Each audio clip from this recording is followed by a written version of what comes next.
صل وسلم دائما أبدا على حبيبك خير الخلق كلهم يا رب بالمصطفى بلغ مقاصدنا واغفر لنا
Bismillahirrahmanirrahim. Qala al-mu'allif rahimahullah ta'ala wa nafa'ana bihi wa bi ulumihi wa a'ada 'alaina min barakatihi insyaallah ta'ala.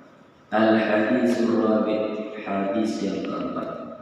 An Abi Abdurrahman Abdullah bin Mas'ud radhiyallahu anhu. Dari Abi Abdurrahman Abdullah bin Mas'ud radhiyallahu anhu, semoga Allah meridai. Sahabat Nabi yang masuk Islam karena melihat cahaya di muka Nabi Muhammad SAW. Jadi beliau Abdullah bin Mas'ud dulu ini tukang membala onta, kambing, dan hewan-hewan ternak lain. Satu saat Nabi lagi jalan bareng Abu Bakar. Begitu kehausan melihat ada orang sedang mengembala. Nabi dekati, kata Nabi, ini susunya dijual apa enggak? Saya mau beli, saya haus. Kata Abdullah bin Mas'ud, ini belum masuk Islam. Ada, ini onta kagak ada susunya, kering. Kata Nabi, bolehkah saya yang peras susunya? Kata Abdullah bin Mas'ud, dibilang kagak ada, di onta susunya kagak ada. Kata Nabi, izinkan saya untuk peras susunya. Ya udah, kalau yang mau peras sendiri silakan. Dipegang itu onta sama Nabi, diperas susunya dengan tangan Nabi langsung, tiba-tiba gemuk susunya, lalu kemudian Nabi tuangkan ke panci, ke wadah, dan Nabi berikan Abu Bakar minum, Nabi Muhammad juga minum. Dari situ Abdullah bin Mas'ud heran, ini kalau orang biasa tidak mungkin. Ontak yang kering, kurus, dan tidak ada susunya tiba-tiba dipegang oleh tangannya, itu menjadi ada susunya. Sehingga saat itu Abdullah bin Mas'ud bilang, asyhadu an la ilaha illallah wa asyhadu anna Muhammadar Rasulullah. Termasuk mukjizat. Jadi kalau sebelum nubuwah itu namanya irhas, kelebihan-kelebihan sebelum Nabi Muhammad diangkat menjadi nabi, itu irhas. Tapi kelebihan-kelebihan, keanehan-keanehan setelah Nabi Muhammad diangkat jadi Nabi, itu namanya mukjizat. Yang kesalahpahaman seorang sekarang, begitu naik pesawat yang lain hancur, jatuh, tenggelam, dia selamat, dia bilang gua dapat mukjizat. Sejak kapan dideklarasikan jadi Nabi? Mukjizat hanya untuk Nabi dan Roh. Kalau orang soleh namanya ma'unah. Orang soleh namanya ma'unah. Dia rajin sholat, rajin ibadah, tapi orang biasa ma'unah. Dia terkenal doanya mujarab, zikirnya kuat sekali. Orang banyak yang minta doa, itu namanya wali. Kalau kelebihan yang dia miliki namanya karomah. Kayak kita orang awam namanya ma'unah kalau dapat pertolongan. Dia nggak pernah sholat, kemudian usahanya lancar terus. Ada nggak begini? Nggak sholat tapi usaha lancar, ada nggak? Ini namanya istidroj.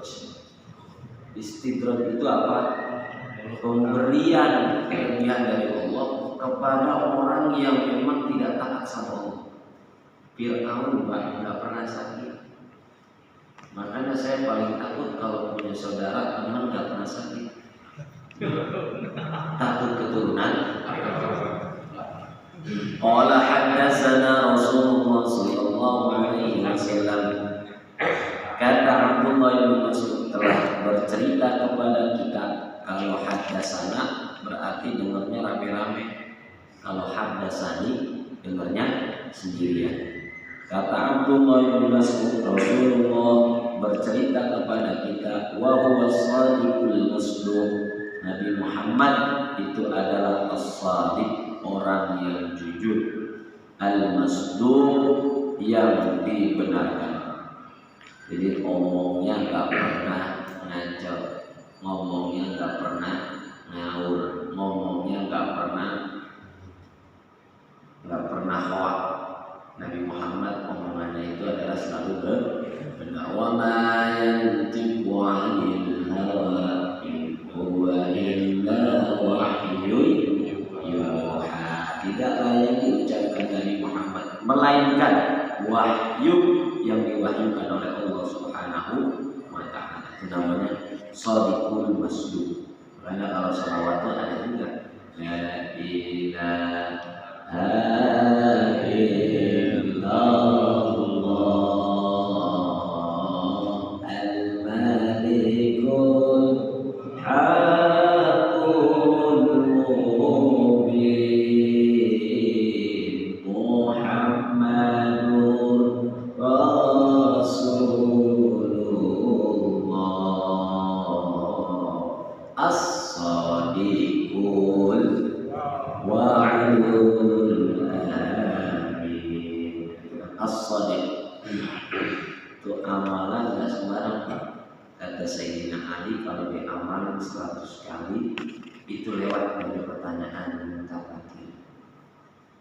selamat dari pertanyaan mungkar. Bahkan rezekinya insya Allah akan bukakan dari kesulitan.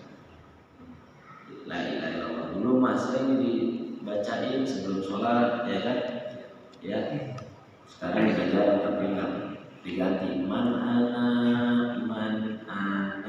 gitu. Inna ahadakum yujma'u khalquhu fi batni ummihi.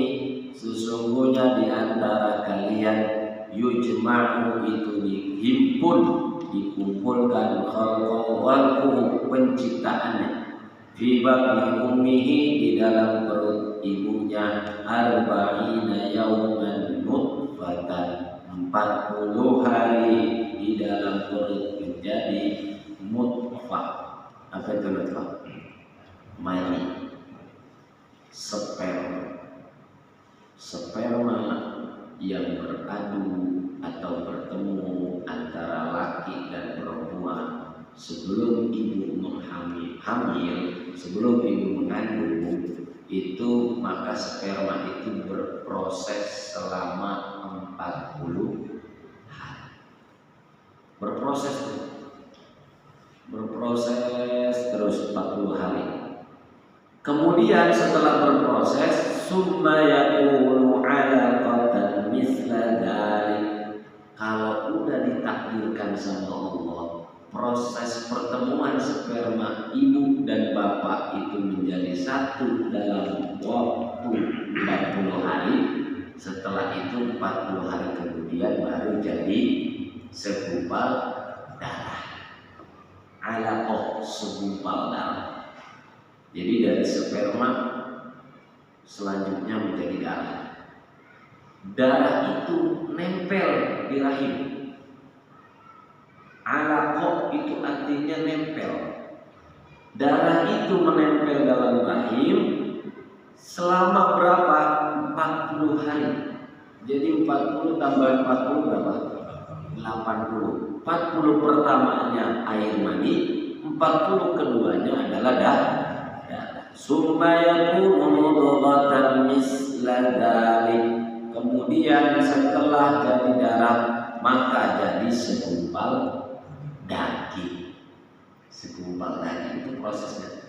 Sperma lanjut 40 hari kemudian darah. Setelah 40 hari darah baru menjadi darah itu menjadi daging. Setelah jadi daging, summa kasawna al-'idhama lahma. Kata Allah, begitu sudah dijadikan daging, maka tulang berulang keluar tuh. Tulang yang dibungkus dengan daging itu. Ini kita punya tulang tangan dibungkus, di atas tangan ada daging. Kita punya tulang kaki dibungkus, di atas tulang kaki ada daging. Tuh.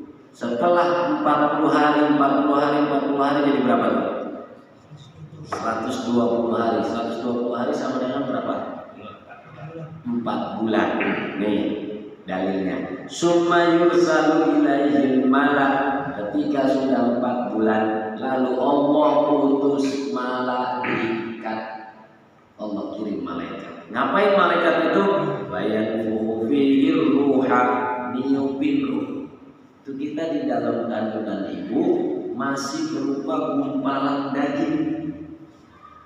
Baru keluar tulang-tulangnya, tapi belum jadi makhluk hidup karena belum ada rohnya. Ketika 4 bulan selanjutnya, udah 4 bulan masuk ke 5 bulan, baru malaikat turun. Kata Allah, bawa nih ruh si fulan, bawa nih ruh si A, bawa nih ruh si B, kirim ke sana, tiupin. Nanti di sana biar hidup di dalam perut. Baru hidup di dalam perut. Begitu ditiup, fayanfuhu fihi ruh, ditiup ruh, maka ada orang selamatan 4 bulan. Ada yang 7 bulan, ada yang 4 bulan. Mengapa nunggu 4 bulan? Karena nunggu bayinya ini ditiupin ruh. Kalau udah ditiupin ruh baru ya nendang sono, nendang sini, muter sana, muter sini, kan berasa. Lah, Nabi apa pernah melakukan 4 bulanan, 7 bulanan? Apa dalilnya? Siapa yang pertama membuat? Nah, yang pertama membuat adalah Nabi Adam. Mana dalilnya? Al-Qur'annya. Falamma thaqulat, ketika Siti Hawa itu merasa berat kandungan. Kandungan Pak, kalau udah 4 bulan mulai berat gitu. Mulai berat gak? 4 belum pernah ngerasain ya? Sama sama saya. Nah, 4 bulan atau 7 bulan mulai berat. Serba salah, jalan itu miring-miring, tidur juga miring, tengkurap takut meledak. Ya kan, kelentang serba salah, miring serba salah. Akhirnya dia merasa berat. Di dalam Al-Quran dikatakan, falamma thaqulat, ketika Siti Hawa merasa berat atas kandungan yang dia kandung dalam perutnya, da'allah, lalu Siti Hawa sama Nabi Adam itu berdoa kepada Allah. Makanya orang kita ngikutin yang pernah dilakukan oleh Nabi Adam dan dicatat dalam Al-Quran, doa. Emang Nabi Adam doanya ngundang pakai berkat, isi bihun, semur, telur rebus. Ya iya, apa begitu? Nah, kita doa sendirian nggak kuat, Pak. Doa sendirian kadang kuat. Makanya pengen kita supaya doanya ini berharap anak nanti jadi soleh dan solehah. Maka kita ajak tetangga-tetangga kita bantu doain juga, bantu doain, bacain. Ada yang baca surah Maryam kalau mau anaknya jadi anak perempuan kayak Siti Maryam. Kalau anaknya laki-laki dibacain surah Yusuf. Begitu sudah dibacain surah Yusuf, keluarnya nggak ganteng, tetap hitam. Saya jawab, jangan disalahkan surah Yusufnya. Lihat babanya siapa? Memang turunannya hitam mungkin.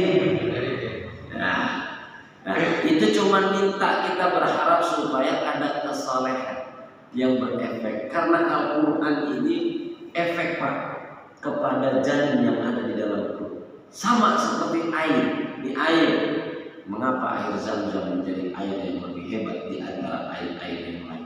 Setiap hari orang tua ada yang baca Rabbana atina fid dunya hasanah wa fil akhirati hasanah wa qina adzabannar. Ada yang baca Quran, ada yang baca sholawat, ada yang baca doa-doa yang kalimat-kalimat baik dilontarkan sampailah ke liang Zam-Zam di bawah Mekah, di bawah Safa Marwah itu, sehingga terproduksi terus air yang dibacakan itu mempengaruhi kepada air itu sendiri. Air kan makhluk hidup, Pak, sama kayak manusia.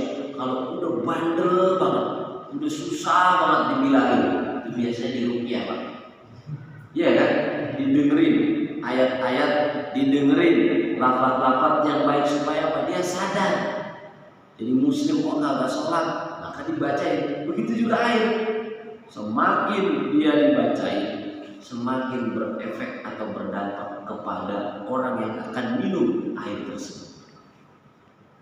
Nah, silakan diminum airnya. Nah, ketika udah 4 bulan baru ditiupin ruh. Setelah ditiupin ruh apa? Wa yu'maru bi arba'i kalimat. Diperintahkan malaikat itu untuk mencatat 4 kalimat. 1. Bikatbi rizkihi, mencatat rizkinya. Rizki udah dicatat, berarti kita nggak usah dagang, nggak usah usaha, nggak usah kerja, nggak usah melamar. Salah. Itu namanya aliran Jabariyah. Aliran Jabariyah itu apa? Aliran yang meyakini bahwa kita nggak usah usaha, nanti juga rezeki datang sendiri. Kita nggak usah bekerja, nanti rezeki datang sendiri. Itu aliran Jabariyah. Pokoknya kita ini seperti wayang yang menggerakkan Allah. Gak ada nilai ikhtiarnya sama sekali, gak ada nilai kasabnya sama sekali. Ini salah. Atau sebaliknya aliran Qadariyah. Qadariyah itu apa? Segala sesuatu ini kita duduk di sini itu karena kemauan kita, karena keinginan kita. Saya minum nih, ini air buat dia, Pak. Minum ya, saya minum karena keinginan saya, tidak ada campur tangan Tuhan. Itu kata aliran Qadariyah. Tapi aliran Ahli Sunnah wal Jamaah itu tengah-tengah. Saya minum, nggak mungkin kalau tangan tidak digerakkan sama Allah. Saya punya ikhtiar, mau haus ya minum, lapar ya makan, nggak punya duit ya nyari, usaha kerja. Ada ikhtiar, tapi ikhtiar kita tetap dalam kontrol dan takdir Allah Subhanahu wa Ta'ala. Ini jangan belajar baca hadis begini lalu salah paham. Kan udah dicatat dari dulu di dalam kandungan. Katanya rezekinya sudah dicatat. Berarti kita nggak usah nyari rezeki. Salah lagi. Ya, yang benar adalah kita juga ikhtiar, tapi kita harus tahu di saat kita ikhtiar, di saat kita usaha, di situ ada takdir Allah yang berkuasa atas usaha kita. Ada orang kerja pontang-panting emang segitu dapatnya. Keluar ngegojek, Grab dari pagi padahal jam 7 berangkat pagi, pulang jam 7 malam, dapatnya 100.000. Ada yang keluarnya dari Zohor, pulang jam 7 malam sama pulangnya keluarnya beda, dapatnya 200.000. Ya rezeki nggak ada yang tahu, itu udah dicatat sama Allah Subhanahu Wa Taala. Itu ya yang bilang udah dicatat. Makanya tugas kita ikhtiar dan doa. Selanjutnya Allah, saya udah kerja pontang-panting Ustaz gak kaya juga, emang kurangnya takdirnya gak kaya. Tapi bukan berarti kita malas-malasan. Kamu kalau gitu udah gak ditakdirin jadi orang kaya sih. Tidur aja tidur salah. Tetapi tetap harus ikhtiar. Catat rezekinya. Wa ajalihi, yang kedua yang dicatat apa? Ajalnya. Kita nih semua sudah ketahuan. Ada yang 60 mati, ada yang 5 mati, ada yang 70 mati, ada yang 80 baru mati. Saya mau tanya, kalau ditanya kita sama malaikat Israfil, minta sampai umur berapa? Hah? Nanti sampai umur berapa? 50. Berapa? Sekarang 90. Masya Allah. 90 udah lama nih. Makanya 92 sehat, insya Allah mudah-mudahan sehat terus, panjang umur sampai 150. Sepi ya dong. Iya Pak, karena kita minta panjang umur. Padahal umur kita ya sudah semuanya udah ditentuin Pak, udah ditentuin. Terus emang salah kita minta panjang umur? Gak salah kita minta panjang umur. Cuman kita harus sadar bahwa umur kita sudah dicatat sejak kita di dalam kandungan. Jika jaa ajaluhum la yastakhiruna sa'atan wa la yastaqdimun. Kalau sudah dicatat ajalnya, maka tidak bisa dimajuin, tidak bisa dimundurin. Udah tanggal segitu, tanggal segitu. Itu namanya katanya silaturahim memperpanjang umur. Nah, maksudnya perpanjang umur itu ada dua Pak. Satu, benar dipanjangin umurnya. Yang kedua, namanya jadi baik. Itu namanya panjang umur. Namanya jadi harum. Itu namanya panjang umur. Imam Syafi'i namanya sampai sekarang sering disebut orang. Orangnya udah mati sejak kapan tahu? 240 Hijriah. Imam Ghazali sampai sekarang sering disebut orang. Orangnya udah meninggal sejak kapan? 505 Hijriah. Imam Suyuti sampai sekarang disebut orang gak? Sebut orang. Kenapa? Karena amalnya baik. Panjang umur itu maksudnya amal baik. Karena amal baik sehingga sering disebut sama orang. Enak dulu mah dia masih hidup. Apa?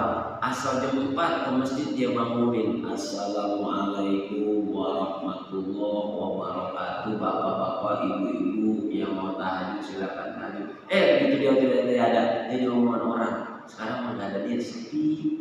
Kan diomongin terus kan? Kebaikan bertambah itu juga tanda panjang umur. Ada orang belum mati aja udah disumpahin banyak orang. Ada nggak? Kapan belum mati itu? Nah, ini namanya ajal. Wa amalihi. Nah, yang ketiga dicatat amalnya. Dia orang baik, apa orang buruk. Dia beriman, apa enggak beriman. Dia rajin sholat apa enggak. Itu amalnya dicatat. Allah yang tahu. wasyaqiyyun aw sa'idun. Dicatat dia jadi orang celaka atau jadi orang bahagia. Dia jadi orang sengsara apa jadi orang bahagia? Ada yang sengsara di dunia, bahagia di akhirat. Ada yang sengsara di dunia, sengsara di akhirat. Orang kafir miskin hidupnya, matinya kafir, itu sengsara di dunia, sengsara di akhirat. Orang muslim miskin hidupnya, bisa jadi dia dianggap sengsara di dunia, tapi nanti di akhirat bahagia. Ada orang kaya di dunia, terus di akhirat sengsara. Korun kaya gak? Kaya gak korun? Kaya Pak. Sampai ke Indonesia kalau orang lagi gali tanah nemu harta, namanya harta. Ada orangnya di Mesir, masa sampai ke Indonesia. Nah, itu dalam Al-Quran digambarkan inna mafatihahu latanu. Korun itu dia punya kunci brankas. Kunci brankasnya diangkat 20 orang gak cukup Pak. Kuncinya doang. Saking beratnya tuh dia punya kunci, diangkat 20 orang gak cukup. Kunci brankas diangkat 20 orang gak cukup. Berarti isi brankasnya bukan main. Kuncinya dari emas, diangkat 20 orang gak cukup Pak. Berarti isi brankasnya triliuner kali mungkin kalau sekarang hidupnya. Hartanya banyak, sampai orang kemana-mana kalau nemu duit bisa harta karun. Iya, harta si korun. Nah, ini amalnya udah dicatat. Ya korun kaya, tapi dia durhaka sama Allah. Fir'aun berkuasa, tapi dia durhaka sama Allah. Kalau saja kekayaan menjadi barometer kemuliaan, maka korun yang paling mulia di dunia. Kalau saja kekuasaan menjadi barometer kemuliaan, maka Fir'aun yang paling berkuasa. Tetapi bukan itu yang menjadi barometer kebahagiaan dunia akhirat, melainkan iman kepada Allah Subhanahu wa Ta'ala. Jadi dicatat dia wasyaqiyyun aw sa'id. Jadi orang sengsara apa orang bahagia. Fa wallahi demi Allah alladzi la ilaha ghairuhu, yang zat tidak ada Tuhan selainnya. Inna ahadakum, sesungguhnya di antara kalian la ya'malu bi 'amali ahli jannah, beramal-amal ahli surga, hatta ma yakuna bainahu wa bainaha illa dhira, sampai pada saatnya jarak antara dia dan di antara ahli surga illa dhira, satu hasta. Fayasbiqu alaihi kitab, maka tercatat di kitab terdahulu. Fayamalu bi'amali ahli nar, lalu dia beramal-amal ahli neraka. Fayadkhuluha, kemudian dia masuk neraka. Na'udzubillahi min. Orang beramal dari mudanya bagus, masya Allah, rajin ke masjid, aktif di masjid, aktif di musola, pokoknya jadi primus, pria musola. Kalau lihat wajah dia ingat beduk aja. Nah, dia jadi primus, aktif kegiatan sosial, baik pokoknya kelakuannya. Begitu mau mati, na'udzubillah dia kafir. Atau dia murtad cuma gara-gara cinta, murtad cuma gara-gara jabatan, murtad cuma gara-gara faktor ekonomi. Fayasbiqu alaihi kitab, tercatat di dalam kitab Lauhul Mahfuz dulu. Fayamalu bi amali ahli nar, akhirnya tuh amal yang tadinya udah bagus masa mudanya, begitu masa tuanya karena urusan harta, tahta, wanita, lalu kemudian dia rela korbankan agama sehingga dia beramal amal ahli neraka. Kayak gitu Pak. Ada yang terjadi. Itu namanya suul khatimah. Nauzubillah min dzalik. Makanya kita sering disuruh berdoa, Rabbana la tuzigh qulubana ba'da idh hadaitana. Ya Allah, jangan Engkau ragukan hati kami setelah Kau beri hidayah kepada kami. Nah, kita pengen dimantepin hati kita supaya istiqomah dalam kebaikan dan matinya dalam kondisi husnul khatimah. Amin. Mudah-mudahan kita mati husnul khatimah. Nah, jangan sampai begitu.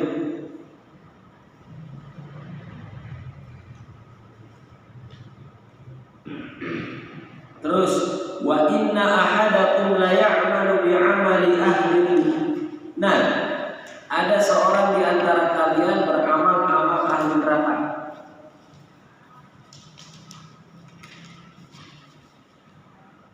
Hatta ma yakuna bainahu wa bainaha illa dirham. Sampai-sampai jarak antara dia dan neraka itu illa dirham, satu hasta.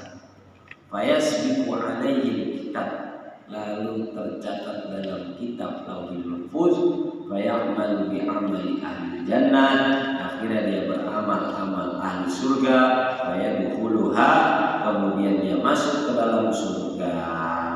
Ada orang dari mudanya atau terlahir, mohon maaf, dari orang tua yang tidak beriman kepada Allah. Kemudian menjelang wafatnya dia syahadat. Begitu syahadat, belum ajalnya datang, satu hari sebelumnya dia umpama syahadat. Ketika dia syahadat, dia sholat besoknya mati. Kayak berpuluhan, dia nanti masuk ke dalam surga. Ini enak begini kalau boleh milih ya. Kalau bisa milih mah enak ya. Tapi ternyata kita nggak bisa pilih karena kita tidak tahu kehidupan itu seperti apa. Makanya kita terus memohon kepada Allah supaya istiqomah dalam kebaikan dan wafat dalam keadaan baik. Ada yang model begini, bawanya masya Allah, dia tidak pernah sholat, tidak pernah zakat, tidak pernah puasa. Di ujungnya dia bertobat. Kemudian taubatnya diterima sama Allah. Seperti dalam Sahih Muslim cerita, ada pembunuh ya yang bunuh orang 99. Dia bunuh orang 99. Taubat, hidayah datang. Taubat.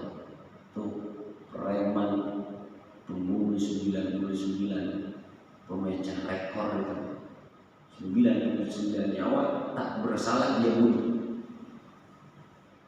Kemudian hidayah datang. Setelah hidayah datang, dia datang ke seorang kiai. Dia tanya, Kiai, Ustaz, saya udah bunuh 99 orang. Bisa tak saya bertobat? Dan akankah taubat saya diterima sama Allah? Kata kiai yang ini, kagak. Udah kebanyakan dosa. Preman mau tobat dikata gitu, gua bunuh sekalian, jadi 100 kan. Dia cari lagi, udah 100 nih pengen bunuh, dia cari lagi. Kiai, dia cari lagi Ustaz, dia nanya lagi, saya mau tobat, bisa nggak saya bertobat dan akankah diterima dosa saya, tobat saya dari segala dosa saya? Udah bunuh 100 orang saya. Kata kiai yang kedua, bisa. Ente sekarang pulang, sholat tobat, mohon sama Allah dan menangis dengan seluruh kesalahannya ente. Begitu dia pulang, belum sampai rumah mati. Belum sampai rumah mati. Meninggal apa mati? Hah? Inna sholati wa nusuki wa mahyaya wa mamati, apa mau meninggal? Wa ma. Nah, mati dia nih di tengah jalan, belum sampai rumah. Malaikat Ridwan dengan malaikat Malik berantem. Kata Malik, neraka ini orang kan belum sholat tobat. Kata Ridwan, kagak ini surga. Dia udah menyatakan tobat dan pengen sholat tobat. Cuman karena ajal yang sudah menjemput, akhirnya dia meninggal dunia di tengah jalan. Kata Malik, kagak, karena dia mati di tengah jalan belum sempat sholat tobat, mati neraka. Kata Ridwan, kagak, surga ini. Dia sweet pak. Akhirnya kita ukur berapa jarak dari rumah dia ke tempat dia mati, berapa jarak dari tempat dia mati ke tempat kiai yang dia datang dan menyatakan diri untuk taubat. Diukur lebih dari tempat kiai yang dia menyatakan taubat. Jadi lebih banyak, lebih dekat ke rumahnya. Kata Ridwan, gua kata juga apa dulu? Benar dia nih, tanya sama Allah. Kata Allah, ampuni dosa. Akhirnya dia ampuni dosanya oleh Allah Subhanahu wa Ta'ala. Dan masuk ke dalam surga. Ini namanya hatta ma yakuna bainahu wa bainaha illa dhira. Udah sejengkal lagi. Tadinya kalau dia nggak bertaubat kemudian mati, belum tentu masuk surga. Karena dia bertobat, Allah terima taubatnya, maka dia masuk ke dalam. Itu namanya hatta ma yakuna bainahu wa bainaha illa dhira. Akhirnya dia beramal ahli surga, maka diterima oleh Allah Subhanahu wa Ta'ala. Seperti kisah yang ada di dalam Ihya Ulumuddin. Ada kisah yang menarik. Ada orang masuk neraka, sama Allah dipanggil, sini dua orang dipanggil. Kata Allah sini, ente mau masuk surga? Kata orang, siapa yang nggak mau? Mau, panas sudah di neraka kita ini. Terus kalau ente mau masuk surga, ente balik dulu ke neraka. Nanti baru balik. Begitu kata Allah disuruh balik ke neraka, dia langsung lari. Balik lagi dia cepat lari. Lari dia cepat. Dipanggil sama Allah, stop. Stop. Apa yang tadi disuruh balik ke neraka malah mau banget. Kata tuh orang, saya kapok di dunia udah terlalu sering melanggar aturan dunia. Maka masa sekarang saya masih melanggar juga? Kalau kau suruh balik neraka, saya siap balik neraka. Akhirnya kata Allah, karena dia alasannya sudah sering melanggar di dunia dan saat ini kapok untuk melanggar lagi, ditarik sama Allah masuk surga. Yang kedua, ente mau masuk surga? Mau ya Allah. Udah panas di neraka ini. Ente masuk neraka dulu. Kata dia diem aja, nggak jalan apa-apa, nggak jawab apa-apa, diem gitu. Ngapain ente diem aja? Karena saya baik sangka kalau engkau nggak bakal maksa saya untuk masuk neraka, pasti saya akan dimasukkan ke surga. Saya yakin karena saya dipanggil. Kata Allah, karena baik sangkamu masuk ke dalam. Jadi besok begitu aja bisa. Modal ini bang, modal. Ini kata kita, iya belum berdiri. Ya, Imam Ghazali. Ya, jadi baik sangka aja pak, baik sangka aja. Modal ini modal. Sama seperti akalnya Abu Nawas. Akalnya Usnuzulillah. Baik sangka sama Allah itu pahala besar. Buruk sangka sama Allah itu dosa besar. Baik sangka sama Allah itu, makanya dalam hadis itu dikatakan ana inda abdi dhanni bi. Saya, kata Allah, gimana prasangka hamba saya? Kalau hamba saya sangka saya mampu untuk menemukan dia kepada jodohnya, maka dia akan ketemu jodohnya. Kalau hamba saya menyangka saya mampu untuk memberikan karunia anak walaupun sudah divonis oleh dokter rumah sakit dia mandul, mohon maaf, tapi kalau Allah, karena dia yakin sama pertolonganku, maka aku akan tolong. Nabi Musa pak nggak pernah berpikir mau lari kemana lagi setelah reject sama Fir'aun. Tapi dia punya keyakinan, selama saya dalam jalan yang benar, saya baik sangka Allah akan selamatkan saya. Selamat gak? Selamat. Padahal ini laut, sungai Nil, ini Nabi Musa, ini Fir'aun Pak. Udah 1 kilo kurang lebih Pak. Orang kalau dari kebun 1 kilo mau lari kemana lagi? Ke sono laut juga Pak, kesini laut juga. Depan air, maju mundur, kena.